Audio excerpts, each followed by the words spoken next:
Welcome to the Under Review Podcast, where Saturdays mean everything, rivalries run deep, and the SEC reigns supreme. Hosted by Todd and Marty, two die-hard fans breaking down every snap, storyline, and showdown across the Southeastern Conference. From the swamp to the plains, between the hedges to the bayou, no team is safe when it's under review. Now back to the action with Todd and Marty. Well, not much Todd and Marty today. Marty is on vacation for episode 76, so Brandon Trammell has decided to indulge us for this evening. I'm going to take it. There goes the buttons again. What else is new? Well, like I said, Brandon will be joining us for this week's wrap-up. Well, I mean, did you want Marty there? I mean, all right. For those that can't see, I took Marty out of his picture and I put Brandon in because, like I said, he won't be here. He's on his way back from Florida. He tried to join, but he is running into some rain right now, so it's not going to work for him. Yeah, I actually thought he was supposed to come by the house. I hadn't heard from him. He probably won't now. I don't know where he's at. It's literally been pouring. Yeah. Let's see. I was looking at it a minute ago. I've got it. Where is it? In the last 2 hours, we've had almost 6 inches of rain. That's a lot. Yeah. That's definitely a lot. Well, so week 6, week 7, week 6. Sounds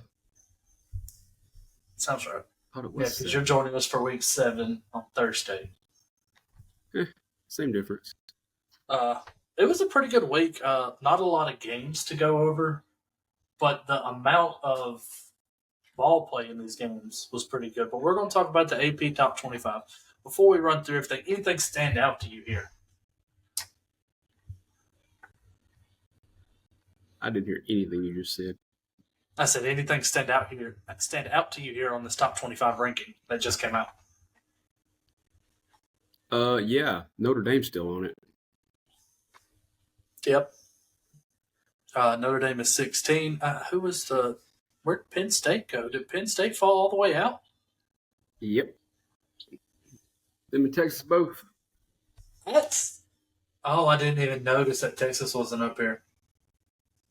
That is well. Again, we'll talk about the Texas game here in a little bit. Let's run this down. Ohio State, Miami, Oregon, Ole Miss, Texas A&M. True top 5, or should be somebody different right there? I'm putting Miami number 1. I think Miami has played. The resume right now speaks for itself at Miami. Who's Ohio State played? I think they played one ranked team. Pulling it Texas. Up. Yeah, Texas. I think that might have been it. Yeah. And then that really is not a quality win at this point in the season. But yeah, Texas, Grambling, Ohio, Washington, and Minnesota. So with that, taking what happened to Texas yesterday, I would put Miami at 1. I agree with you there. 6 is Oklahoma. Did you see Miami's defense yesterday? That was a good game. Carson Beck, it doesn't matter. I don't care who they got on offense. That defense is something else. Reminds me of the old Miami. The front four they've got is ridiculous. Yeah. Oklahoma, Indiana, Alabama, Texas Tech, and Georgia is 6 through 10. I think Alabama should be a little bit higher, even though Vandy was ranked below them. You didn't watch the first half, did you? I watched the whole game. I hate to say it, but there was nothing else on. Like I said, not a lot of SEC games this week. Not a lot of good games this week either. No. LSU at 11, Tennessee 12, Georgia Tech 13, Missouri 14, Michigan 15. I think this Georgia Tech team, when they play in Miami, is going to be probably one of the best games of this year if Haynes King can stay healthy. That's where we're going to see if Miami's offense is actually as good as they say it is. Right. Notre Dame 16, fighting Illini at 17. They got a big matchup coming up against Ohio State this week. Yep. BYU 18, Virginia 19, and Vanderbilt fell to 20. 21 ASU, 22 Iowa State, coming off a big loss this week. Memphis jumps back up into 23, South Florida 24, and then Florida State 25. And then, like you said, Texas dropped out and Penn State dropped out. So South Florida is the second best team in Florida. Heard it here first, folks. I mean, I agree. I think do they play Florida State? Do you know? I don't know. I can tell you. I mean, I don't think Florida State is that bad of a team. Yes, they got 2 losses. No, but look at it. I mean, those 2 losses came to Virginia, who everybody's down to Virginia ever since they stepped on the field this season, and then now the 2 ranked nation. Yeah, and that the Miami Florida State score does not reflect how that game went. Miami was a dog walked them. I agree. They let Florida State back into the game late that make it look close. Yeah, the only real big matchup that South Florida's got left this year is going to be Memphis in Week 9. Okay. Well, North Texas, they're playing North Texas this week. And don't doubt North Texas. So that Memphis, South Florida game, I'm guessing they're in the same region or conference. They are the AAC, yes. Yeah. So they could play twice, and then the winner of that could go on to the college football playoffs. Yep. So that's a good one to look at. I like USF. I think Memphis has a good team. You know, they beat Arkansas, which, I mean, everybody's beating Arkansas right now. But I like Brown. I like Nimrod. I like Grammatica. I like them guys for the USF offense. Oh, by the way, they also play Navy. Week 12. That's an undefeated Navy team. That's an undefeated Navy team. Squeaked out a win against Air Force this week. Hey, win's win. Hey, that's right. But let's go and throw it around the state real quick, and let's talk about some of these games around the state. Oof.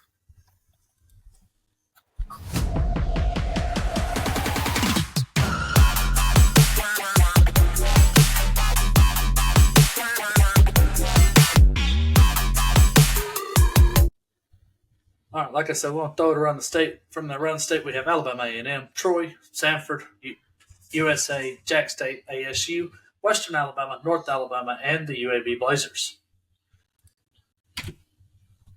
And then we had a bye week from Jack State and Western Alabama. Like I said, Western Alabama was not supposed to have a bye game this week. The team that they were playing had a lot of injuries, and they just postponed it. So that game will be made up later on inside the season.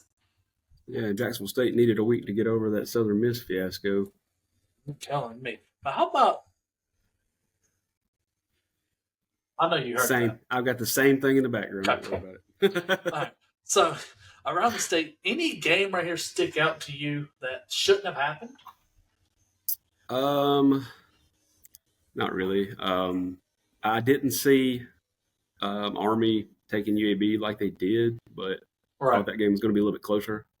I did get to watch the very end of South Alabama Troy. That's a good one.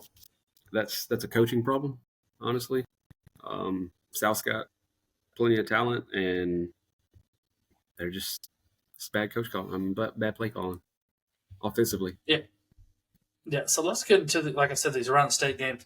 Army goes to UAB and just puts on a clinic, 31-13. Bethune-Cookman, who last week beat Alabama A&M, does not have enough for Alabama State, 52-35. Jackson State just puts it on Alabama A&M, 57-24. North Alabama does not get it done at Abilene Christian, 23-52. Sanford still winless, 21-45 against Mercer. And then in overtime, a thriller, Troy takes down South Alabama, 31-24. So what does that put South at 1-5? 1-5, yeah.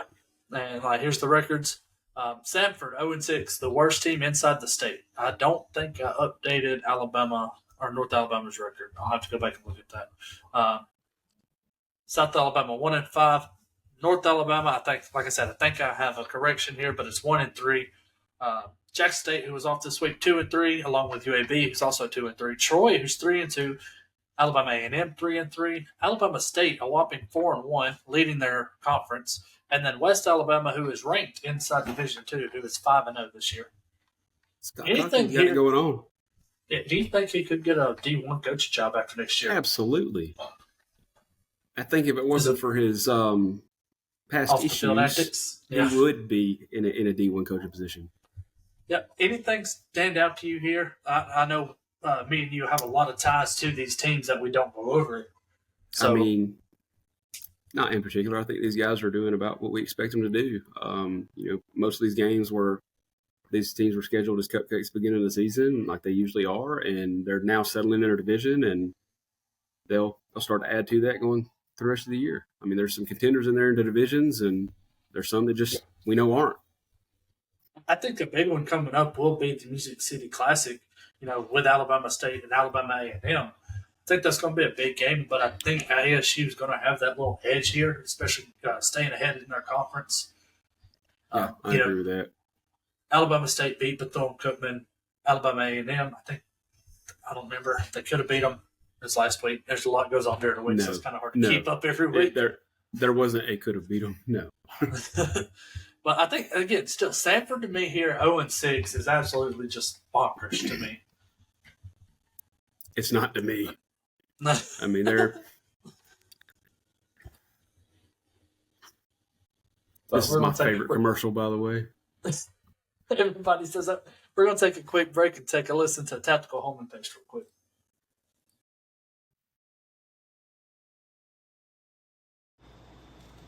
Hey, babe, we got ants. Okay, kill them. No, really, there's a lot of freaking ants. Well, what do you want me to do? I ain't no expert.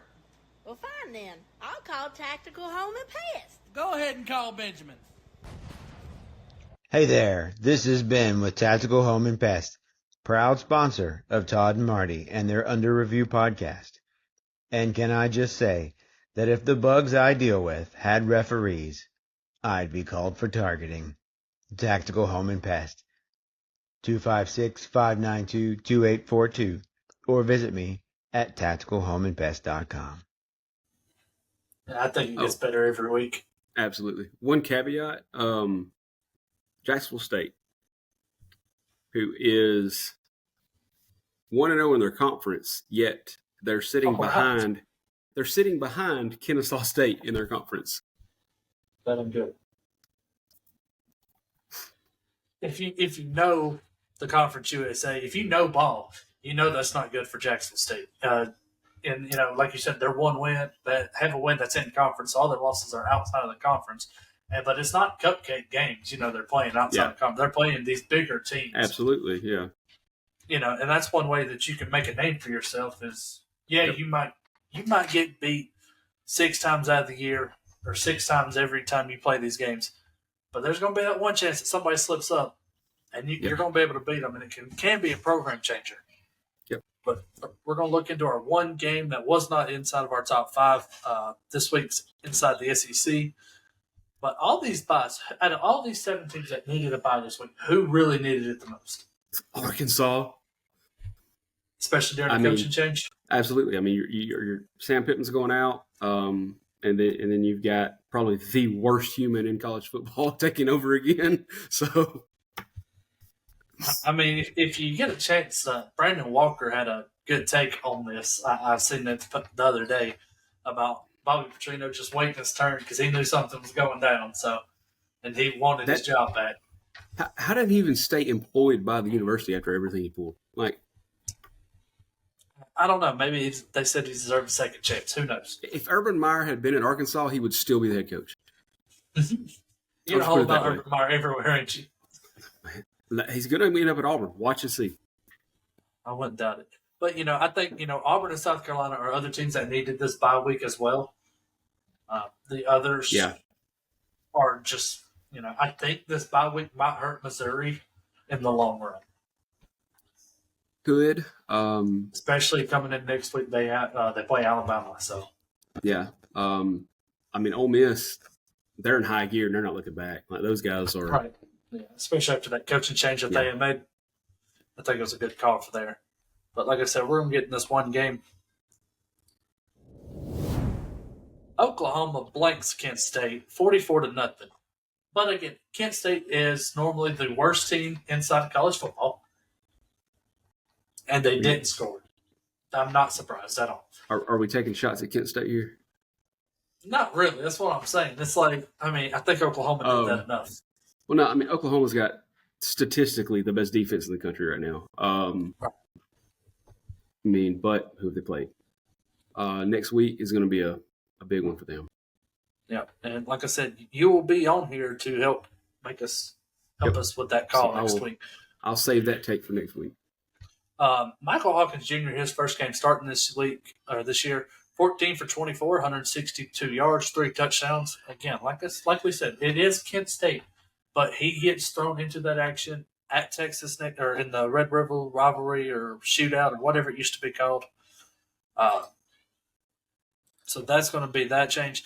Again, I like Michael Hawkins Jr. I think he did phenomenal last year, but then bringing in John Mateer kind of pushed him down on that depth chart. Yeah, but that's had him. He's been sitting back and biting at the bit. Right. Him sticking with Oklahoma even after they made that signing. I give him all the props, and now it's time for him to make his choice right here. And I think he absolutely will. Like I said, I think he's a great quarterback. But we're going to get into our last ad, and then we're going to take a run at our 5 games of the week. Tiny hands, Chuck.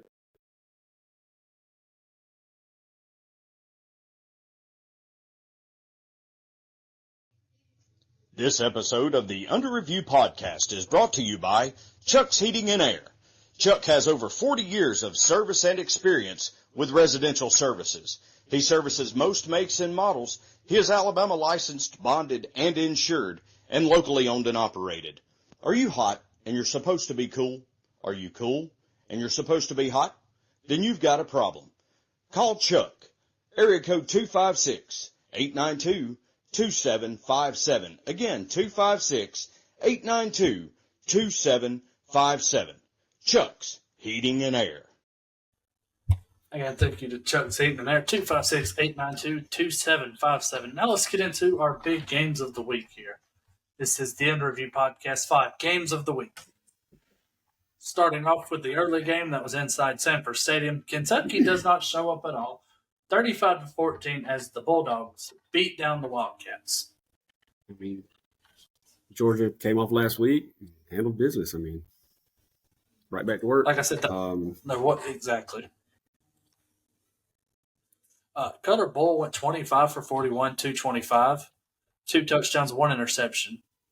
Only 45 total rushing yards for this Kentucky team. Yeah, Kirby Smart's going to dominate everybody in the SEC except Alabama. That's just how it is. That's going to be. Kendrick Law had 6 receptions for 64 yards and 1 touchdown. J.Q. Hardaway, 11 tackles, 7 solos. Let's flip over to this Georgia. Gunnar Stockton only went 15 for 23, 196 yards, 1 touchdown, 1 interception. Chauncey Bowens did not have a good game like he did against Alabama, 15 for 70, no touchdowns. That's not a real good average. That's 4.7. But the big thing is Gunnar Stockton on the ground, 6 carries for 48 yards, 8 yards per carry, and 2 touchdowns. Yep, and drove a 1983 F-150 to the park. So, I don't know how to look at this Georgia team. I know that they're absolutely going to manhandle Auburn next week, and it's not even going to be funny for, an Auburn standpoint because they can't beat Alabama. So their next best thing to do is take it out of the little brother and make it so it's going to make Alabama feel bad, but it's only going to hurt Auburn in the long run. I think Georgia's still one of the better teams in the SEC, just from a talent perspective. But I think they're probably the 3rd best team in the SEC right now. And then this next was a big one. Was a big old upset. Florida did not see that coming. The score or the pitcher? Yes. Okay. Like I said, it was. Wait, time out. Is this a family friendly episode or no? it was supposed to be him spanking him, and I don't know. It looks like he's Yeah. Is this what they call pay? Right? Is what they call pay for play? Yeah. That's what it looks like. But 29-21, Florida takes down Texas inside the swamp. I'm just going to flip it to you. Probably not a bad idea, because I'm going to keep making comments. But as what you see from Arch this game, was that enough to bench him next week in the Red River rivalry game?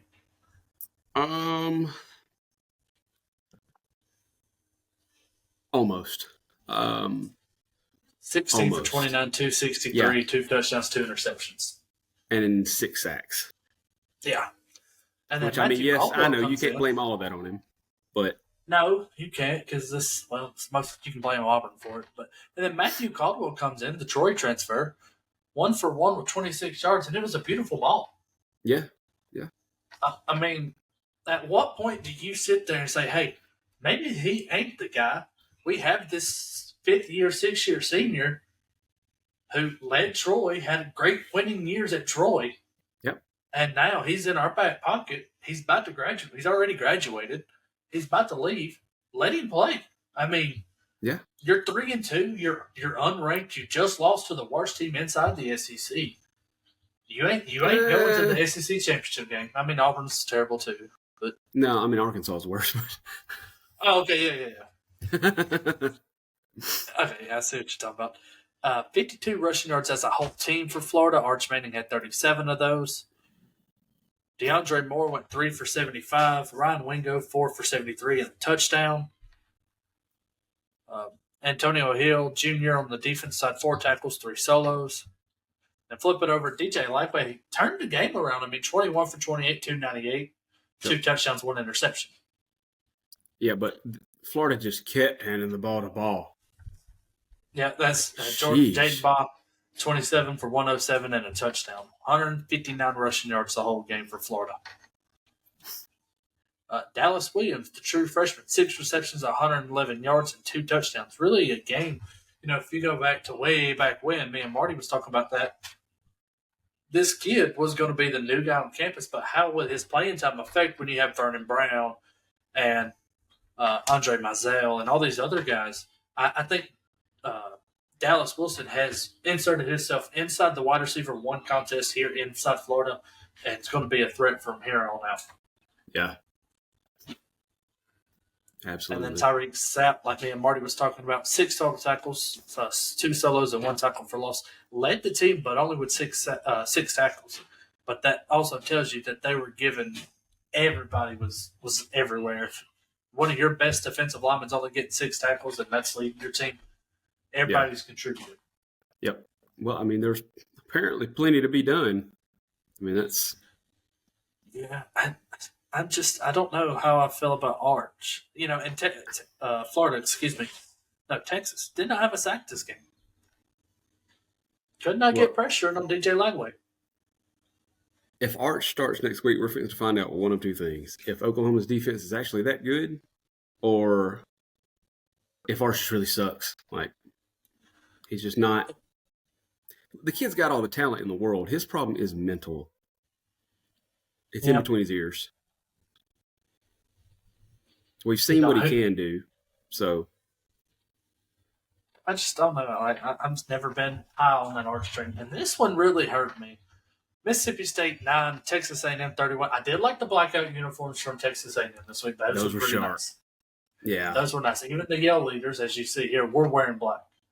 But I think the biggest problem that lies in Mississippi State is Fluff Bothwell goes down in the 4th quarter. Still haven't heard about it earlier.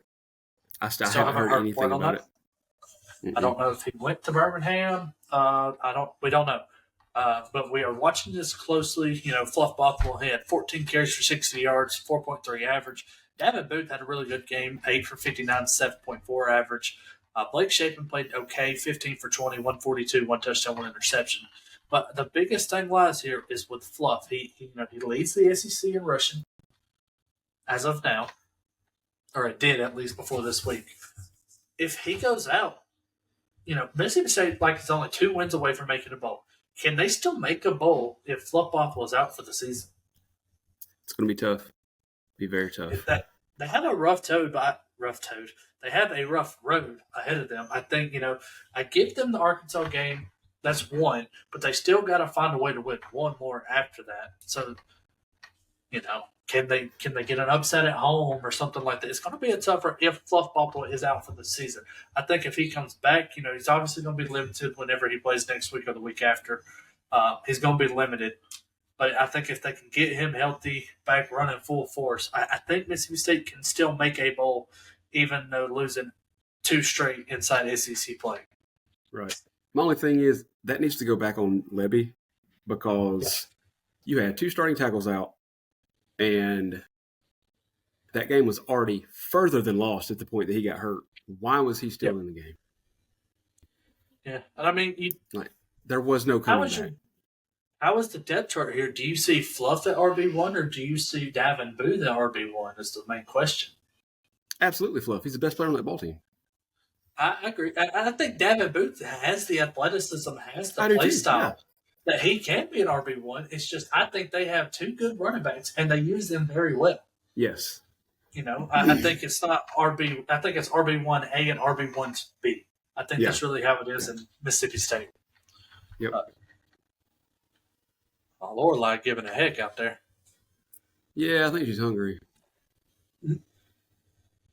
The true freshman Tyler Lockhart had 6 total tackles for 3 solos. Had a big mistake in this game when he knocked, I think it was Casey Concepcion, when he hit him out of bounds on the 4th down play. On the 3rd down play, we put him in 4th down and gives them the 15 yards. Texas A&M does go on later on that drive and score. But he is a freshman, a true freshman at that. If you don't know the Tyler Lockhart story, please go back and look at it. He was originally signed to Ole Miss, but he's only 17 years old. And if if you're under 17, you have to have your parents sign off on it. And his parents would not let him go to Ole Miss. Yep. They made him stay closer to home. They made him go to Mississippi State, which I think he probably hit the transfer portal anyway after this year. Unless, that he realizes that maybe this is the right pick for him. Yeah. But I haven't heard that he's not even 18 years old yet 50 times. So, right, yeah. I think this is a really good story to watch. I mean, he's playing great ball as a true freshman. Yeah, absolutely. But the question is, would he have been playing this well if he was at Ole Miss? Would he even been playing? I think a lot of that goes to player development as far as what you're bringing in, and not just a talent level. I think there's an adjustment mentally that needs to be made. Just to go with that in the SEC specifically. All right, Tony Money Mitchell, who transferred over from Alabama after a lot of legal troubles, 5 tackles, 2 solos. You just had to stick that in there, didn't you? I did. But Mississippi State was missing their biggest piece is Isaac Smith at safety position. Yeah. He was out for this game. Big. I don't say if he was in this game, it would have changed everything. But having a 5th-year guy back here, a 4-year guy, Isaac Smith, in that safety position, I don't think Casey Concepcion or Mario Carver, who transferred over from Mississippi State last year, would have been doing what they would have been doing in this game. Yeah. And we're going to flip it over to Texas A&M. Marcel Reed went 13 for 23, 180 yards, 2 touchdowns, 1 interception. Is he the real deal? I think he's good enough. And that's all A&M needs right now. For him, yeah. I mean, A&M, they're not ranked number 5 for no reason. Nobody expected Mississippi State to win this ball game. We just expected it to be a lot closer. I did, but that was I predicted more Fluff to have more carries, be more productive. But their defensive line was really outstanding. But I think the biggest and the offensive line was hurt. I mean, that's Le'Veon Moss had 11 carries for 36 yards. Marcel Reed 6 carries for 30 yards. But the big man on campus, Reuben Owens, who was a sophomore, 21 for 142. He last week it was Le'Veon Moss running over Auburn. This week it was Reuben Owens running over Mississippi State. So at this point, and they still have Amari Daniels, who's still a good running back. I think between Daniels, Reed, Moss, and Owens, any given day, one of them guys can go for over 100 yards, and you never know who's it going to come from. With that offensive line, absolutely. I think it's really hard to scheme for that. Yeah. Because last week, when you've got Reed in the back that can roll out at any time, it's just a problem. Last week Auburn stopped Owens and Daniels, but they couldn't stop Le'Veon Moss. This week, Mississippi State stopped Daniels and Moss. I mean, Moss did still have 36 yards, but they couldn't stop Reuben Owens, and they stopped Marcel Reed. So it's like any given day, I could possibly see one day or one game this year that all four of them guys will have over 100 rushing yards. Yeah. I mean, that's the thing that it almost reminds you of one of the earlier Saban Alabama teams where they just had rotating running backs that, a stable of them, and any one of them could go off, and you just needed a good enough quarterback. It's very similar. Magnitude. Yeah, it's just very similar. Mario Carver, 6 receptions, 80 yards. Casey Concepcion, 4 catches for 61 yards and 2 touchdowns. And then Terry and York, I think probably one of the best defensive players that I have seen this year. Terry and York, like I said, if you don't know him, he is a linebacker. He's a junior. 10 tackles, 4 solos, just everywhere on this field. If he wasn't involved in the play, he was around the play. TJ Searcy, I thought was a bigger guy for them. Big pickup, only 2 tackles. But I don't know really what to look out for. Damian Sanford, 1 interception for 10 yards. I think this Texas A&M team is really bunkering it down and could eventually make their way inside the SEC championship game this year. A long way to go, though. There's a long way to go. They're still going to play LSU and Texas and all these other teams. But if they have Ole Miss on their schedule? Is that Texas A&M? Check. No. They have Florida, Arkansas, LSU, Missouri, South Carolina, Sanford. Sanford's not winning that one. And then Texas. Yeah, A&M's going to the championship. I'll call it right now. I mean, it's just setting it up perfect for them. Yep. I mean, there's no real roadblocks. I mean, other aside from LSU, what else are you worried about? That's if LSU can turn it around. Exactly. Going to get into our interstate game of the week here, which, like I said, we talked about this one a lot. Yep. It was the interstate game of the week brought us to Doak Campbell. 28-22 win for Sebastian and the Hurricanes. What is so funny? Oh, just Osceola crying. I was not expecting that. But what are you expecting on the Under Review podcast?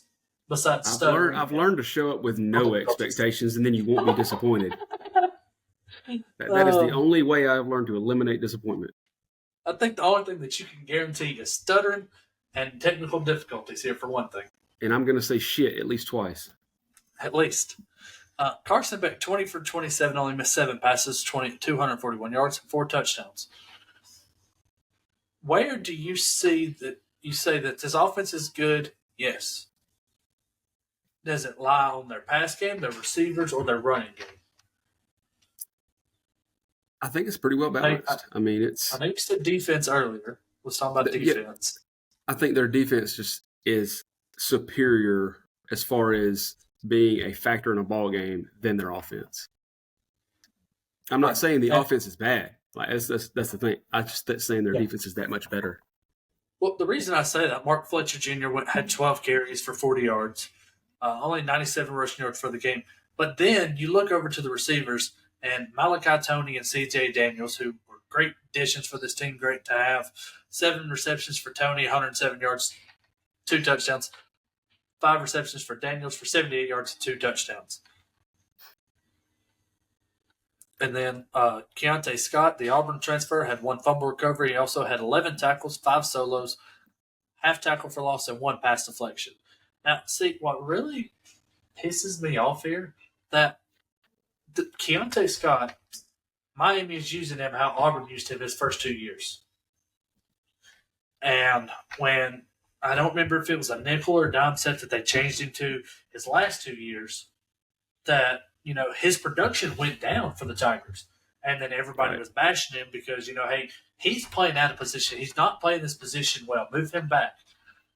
They said he wasn't moving back. He took his final year eligibility and now playing for Miami. And I think it's absolutely, they put him where he needs to be, and it's absolutely showing out right now.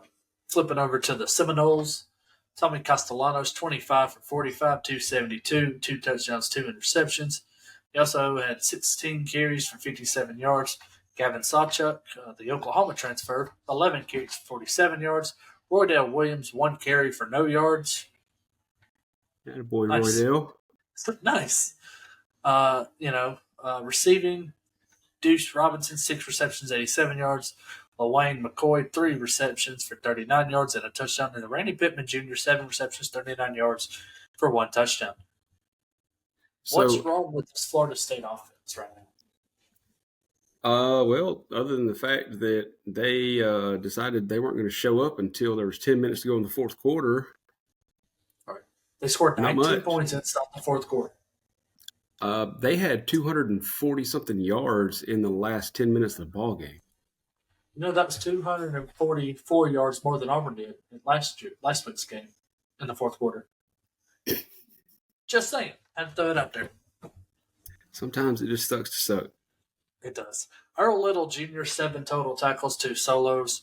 Then Blake Nicholas, 6 total tackles, 4 solos, 1 sack, 1 tackle for loss. Is he riding a cheetah or a horse? It's a horse. It's a horse. Okay. It's a horse. I'm just curious. It'd be cool if it was a cheetah. I didn't see Squirrel White receiving this game, so I don't know what happened there, but he was on punt return. I don't think he did. I don't think he had any receptions. Mm-hmm. He had 1 punt return for no yards. Because I believe somewhere around, actually might have been the halftime report that they were saying they were wondering where he was at.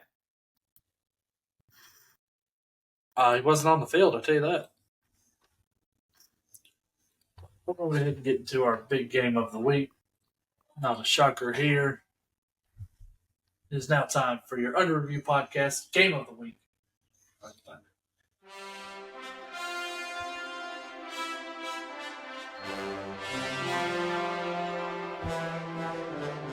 This is your Under Review podcast. Game of the Week is an SEC conference game as Vandy strolls in to number, I think it was 10 ranked at the time, Alabama. And Diego Pavia was not enough this year. Alabama 30, Vanderbilt 14. Game started off rough for Alabama's defense. Score after halftime. No, but I think any high school level defense coach would have seen that if you just spy the quarterback and get out of zone, that hey, we might can cover this up a little bit. You're going to gash us here and there, but you're not going to run all over the field anymore. Right. Like I said, I watched this whole game. This was it was a good game. Like I said, halftime it was tied 14-all, and then Alabama just pretty much took it away after that. Ty Simpson did have his first interception on the season. 23 for 31, 340 yards, 2 touchdowns, 1 interception. Do you see could this been the game where Ty Simpson starts to decrease in a stance from, you're playing all these other teams, you're getting back into SEC play, you're actually playing good defenses now, and now you're starting to throw, you only threw 1 interception. I think you're going to see a plateau. I think he's a very good decision maker, but he's been there 5 years. He should be. Right. He's very accurate. But this week I saw something I haven't seen out of him, and that was him tucking and running when he needed to, specifically in the second half. He really – I don't know if something clicked for him. That's a different quarterback than we've seen even earlier this season. And that could be very dangerous. It could be. We're going to start here mostly with the Vanderbilt side. Diego Pavia, 21 for 35, 198, 1 touchdown, 1 interception. And then Cedric Alexander, who I thought was set out for having an amazing game, broke that 60-yard touchdown or 65-yard touchdown. Only finished with 4 carries, 76 yards, though. That being, Diego Pavia took all the carries with 12. 58 yards. A.J. Newberry 1, and then Malachi Young with 1. 18 carries for this team as a whole, and Diego Pavia only had 12 of them, more than half of them. Yeah. I think that's what hurt him. I think Cedric Alexander is a very good running back. Also, A.J. Newberry is for Vanderbilt. Let me say that, for Vanderbilt. I think, but when you're – I know all of them wasn't quarterback keepers or right. reads. That was mostly him dropping back and then him deciding to run. I understand. Yep. Yeah, I get that. But at what point do you realize, like, hey, he just busted a 65-yard right up the middle, which to me at that point I thought it was about to be a game. I think I said right then, scored first. I was like, Vanderbilt's about to just punch him in the mouth, and it's just going to be a great full-quarter game if they keep running the ball. They did not keep running the ball. I think I'm pretty sure at offensive coordinator school, one of the things they teach you is if you're behind the sticks, you probably shouldn't be running the ball. And they were behind the sticks a lot. Yeah, I seen Tim Keenan about knock his freaking helmet off for one time. Shame he didn't. Junior Sherrill, 6 receptions, 49 yards. But the big question. Why don't you have Manziel comforting the Commodore here? Or did you see that? Did you see that? Yeah. It's been great. Eli Stowers only had 3 receptions for 22 yards. Diego Pavia lost a fumble.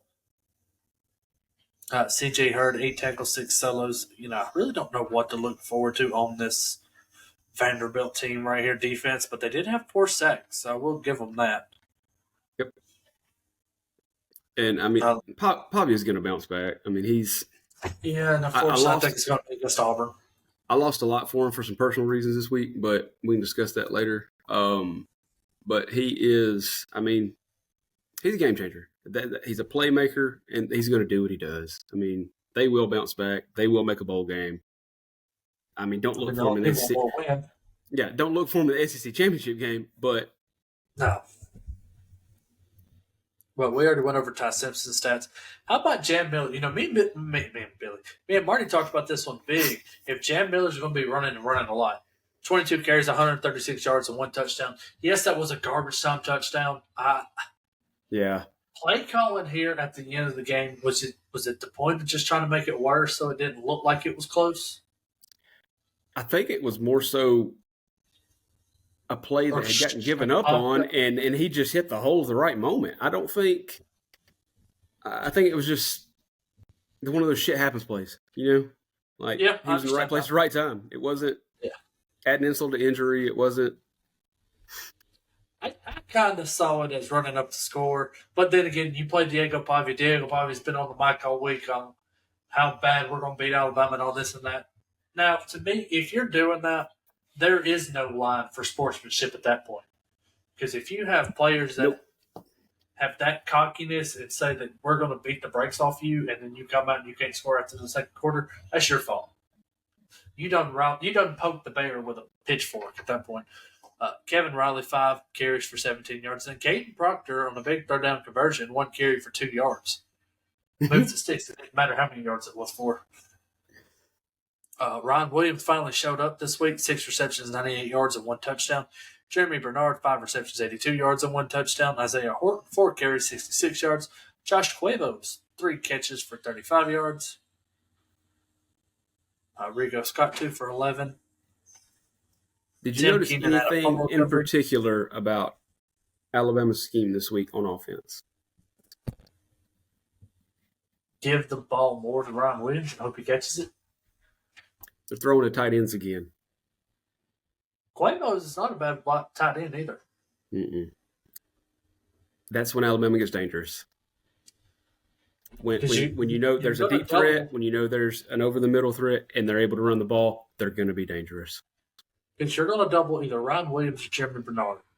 And then Isaiah Horton and Cuevos, they're just going to run slants. Mm-hmm. And whoever's open is going to be open. So, it's if they can figure out how to keep them 4 inside the game at all time, Alabama could possibly be seeing Texas A&M inside that. That's what I'm saying. If the entire field's open, you don't know how to – who can defend that? That's – no, because most teams don't have 4 good – exactly. cornerbacks, linebackers, or safeties. Must list one. Justin Jefferson had a great game, 14 tackles, 9 solos, 1 sack, 1 tackle for loss. Yes, he that was did. the only sack for Alabama. Deontay Lawson, 4 tackles, 2 solos, 1 pass deflection. Keon Sabb, only 1 tackle. I didn't know he changed his number this year. No, I didn't either. Has he always been 3? Let's see. I think so. Sabian Brown, 2 pass deflections. Keon Sabb was what I was talking about. He had that 1 interception for 12 yards.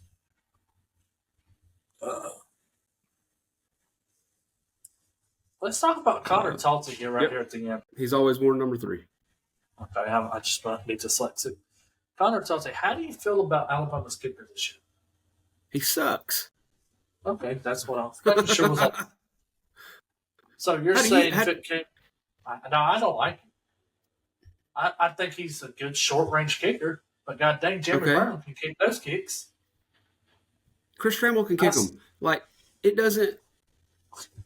I see Jeremy Burnham kick a 45-yard to beat Cedar Bluff one year. Well, this kid can't. No, that's what I'm saying. The short yardage, he's got it. It's just, I don't know. I mean, going into next week, we'll talk about that more. Like I said, you'll be on. I'm going to send you the stuff this afternoon to go ahead and get you Absolutely. Let me dialed go over. in. Let's see. Alabama at Missouri, Ole Miss at Washington State, the Red River rivalry, Arkansas at Tennessee, Florida A&M, Georgia at Auburn, South Carolina at LSU. There's a lot of games next week, but, not a lot of great games to go over for next week. There's a couple. And I think the one big out of I'll get it right. The Big Ten has a great week next week. Like I said, 17 Illinois host Ohio State. UCLA off their first win goes to Michigan State. Indiana goes inside Oregon. And then Michigan travels to USC. So there's a lot of games. The Big Ten. Do you feel like the Big Ten is the second best conference inside the league? I don't think there's much question about it, yeah. I feel like not only with it being just this year, but with Clemson having a down year, that the ACC really strives on Clemson being good. The ACC has 2, maybe 3 really good ball teams this year. I said 2 on my rank. 3. Georgia Tech. Yeah, Florida State, Georgia Tech, Miami. Yep. I'm guessing that's your 3. I mean, you can throw Virginia in there because they're ranked as well right now. But yeah, but that's not going to last. Right. Yeah, that was the question, yeah. I think going into next week, Georgia's going to look out for Georgia Tech again this year. That's what I said. That's what I've said. I think that last week rivalry really going to be a good one.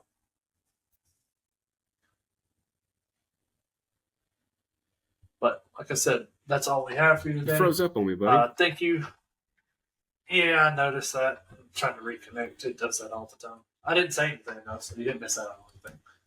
But do want to thank. Fair enough. I want to thank God for bringing us here this week, getting us out of the week, and starting a whole new week, starting tomorrow. Want to thank the Wise for letting us do what we do here. Even thank the kids for not screaming the whole episode. The whole episode, yeah. Brings me to another question. And I'm going to let you table this question until Tuesday. Does the week start on Sunday or Monday?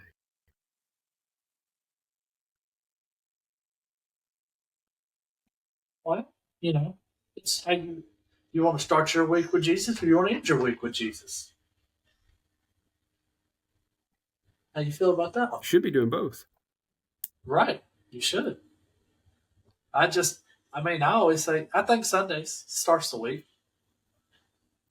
But Monday starts the work week, That's how I feel about it.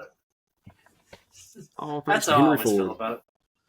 But I want to say thank you to Marty, who couldn't be here, who will be back with us on Thursday's episode, which, like I said, Brandon will be joining us. Thank you to Cody for everything that he does behind the scenes. Jud as well. Hunter Brassfield and Nicholas Adams at the Dadpod. Hayden Coker, who has been everywhere, it feels like, in the last couple of weeks. Shout out to him. Go catch him live every Thursday, live from Buffalo Wild Wings at 7 p.m. And thank you to Chuck Seaman Air and Tactical Home and Pest for being our sponsors. And we'll see y'all next week when we go under the monitor.